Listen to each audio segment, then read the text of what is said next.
We need to find a way to get in good trouble, necessary trouble, if we're going to save America.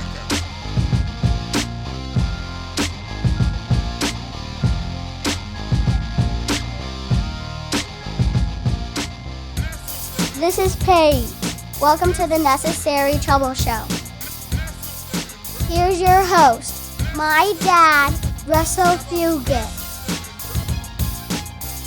Thanks, Paige. Welcome back to the Necessary Trouble Show. We're here at the Good Word Digital Studios. If you need a fast, affordable website, internet marketing, digital advertising, Facebook, Google, social media management, content creation, you name it, visit us at goodworddigital.com. Today, we're very excited to have Jevin Hodge. Jevin is a candidate for the Maricopa County Board of Supervisors, District 1 in Arizona. Jevin, thanks for joining us today. It's a great honor to be here. Thanks for having me, and thanks to all the viewers tuning in. Another George Washington University graduate. I'm going deep in the well with my GW family, but I can't help it. There's so many of us that are so connected on so many very important issues in this moment in our country's history. Jevin, I just want to start. You have a very special, unique story. I also have the son of a single mother. I know you are as well, and I know your mother serves on the Board of Education in Maricopa County, which I know you were telling us off camera is the fourth largest county in America. Tell us a little bit about your mother's story and how that's put you on the journey you're currently on. And so I got to say, I'm the luckiest son in the world because I'm the son of Fugett Hodge. This woman right here is a true inspiration to all of us. She's the first Black woman elected in the city of Tempe. And some people may know the city of Tempe because it's the home to Arizona State University, America's largest college. And she had, in 2016, she was one of 3 Black women elected in the entire state of Arizona. And so when you think about, what that means and what that speaks of, right? That's history in the making. That's a living legend that is impacting our schools, that is impacting our communities, that is leading with love and showing us how to get it done. And so I have to say, I'm just so fortunate because I've watched what leadership is my entire life. My mother I'm the proud son of a single parent. My mother raised my brother and I and gave her all to make us who we are today and develop the men that we are. And we couldn't be more fortunate to have Fugett Hodge as our mother.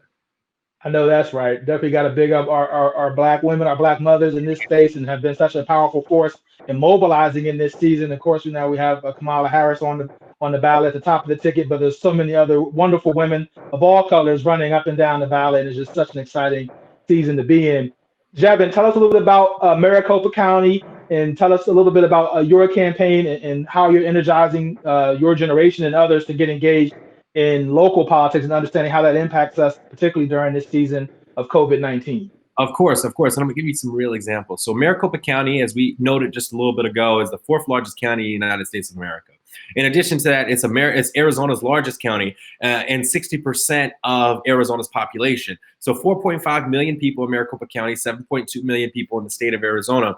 And the Board of Supervisors is the governing body of this county. So they're the governors, but also the legislators of the entire county, 4.5 million people, and they manage a budget of $3.05 billion, virtually handling every issue under the sun that you can think of, from environmental protections to water usage, to public roads, to public transportation, corrections, public health, COVID response, combating homelessness, zoning, infrastructure and development, economic development, investing in our small businesses, you name it. Even the baseball stadium here where the Arizona Diamondbacks plays is owned by Maricopa County residents. Right. And so it's the Board of Supervisors is the governing body that manages that governs the stadium where our beloved Arizona Diamondbacks play. So when you talk about a position that is all encompassing, that's impacting your entire, life, from, the house that you live in to the buildings that you work in and the roads that you drive in to get there, this is that, that position. I've branded it as the most important and impactful position in local government that you've never heard of.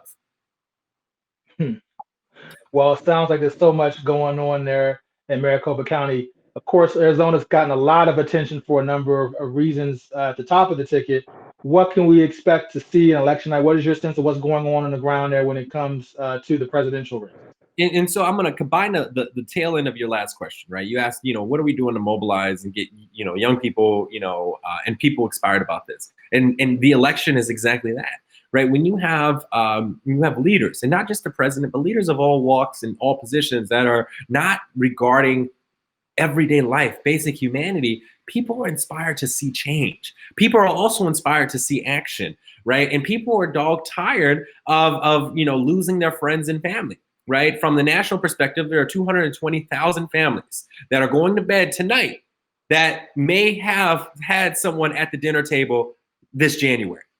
And that's ridiculous. In Arizona, there are almost 6,000 families that are in the same predicament. So when you think about, how do we mobilize and get people excited, it's showing them that, the issues that these leaders make have direct impact on their lives. And we need to invest in our people before we invest in anything else. We need to make sure our people are safe, secure, and have everything they need before everything else. So on election night, I believe that we're going to see that.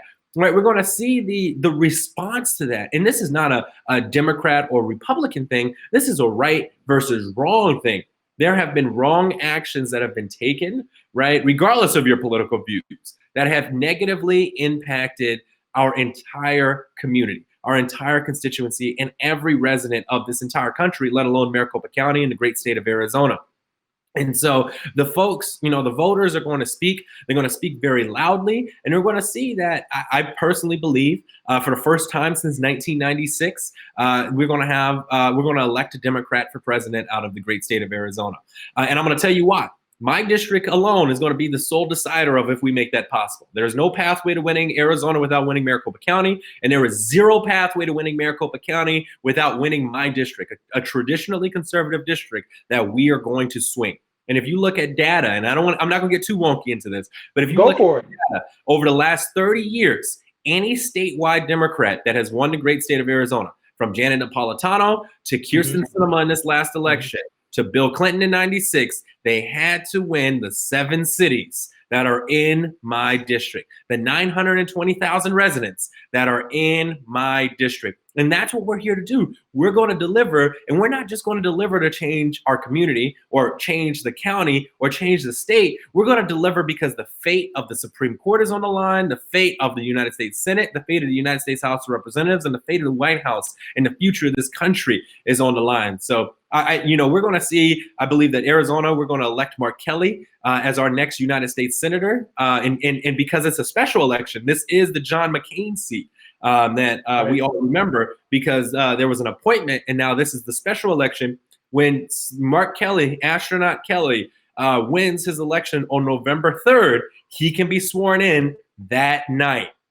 Because it's once the election results are final, right? And maybe not that night, but in the coming days. Once the election results are final and the election is called, because it's a special seat, he now is the office holder. So that's going to change the entire compromise of the composition of the Senate. That's going to change what the Senate looks like. And now there's going to be another vote for the people in the United States Senate. And then we're going to see, historic wins in the county for the first time ever. We're going to, in the last 60 years, we're going to elect our first Democratic county attorney. That is the district attorney. And for those of you all that know that reference, so this is the chief prosecutor here in Maricopa County for its 4.5 million residents, and also at the federal level as well. So, there's going to be a lot happening. There's going to be a lot happening here on election night.